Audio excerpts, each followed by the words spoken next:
As Russia continues its special military operation in Ukraine, in-person talks between the two sides are set to resume this week. However, the time and location of the talks are still not clear. The Ukrainian side says the talks will take place Monday through Wednesday in Turkey. Russia says an offline meeting will begin on Tuesday. The Russian chief negotiator Vladimir Medinsky says talks are still stalled on some main issues despite agreements on the secondary issues. The Russian Foreign Ministry gave a vague description, calling the current situation neither good nor bad. On Sunday, Turkish President Recep Tayyip Erdogan called for a ceasefire during a phone call with his Russian counterpart Vladimir Putin. Ukrainian President Zelenskyy also spoke of the urgent need for a ceasefire, but wouldn't budge on sovereignty and territorial integrity. A new round of negotiations is ahead because we are looking for peace really without delay. As I was informed, there is an opportunity and a need for a face-to-face meeting already in Turkey. This is not bad. Let's look at the result.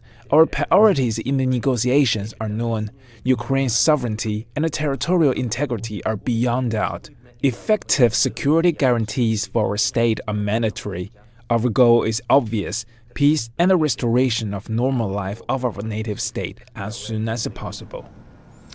Zelenskyy also says his country is prepared to discuss Russia's neutrality demand, but the result must be guaranteed by third parties and put to a referendum. Ilo Abdavid has more details from Lviv in western Ukraine.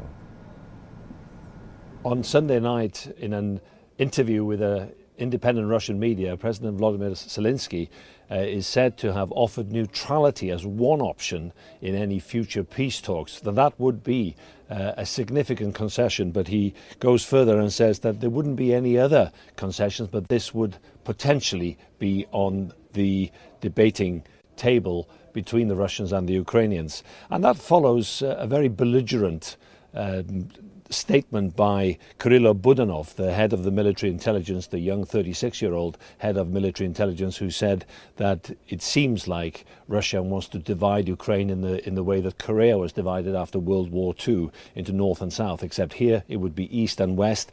And he says there would be new tactics taken up by the Ukrainian military, where they would fight a guerrilla warfare, a total guerrilla warfare against Russian forces. Now the battles, many of the battles themselves are at a standstill, especially in the north.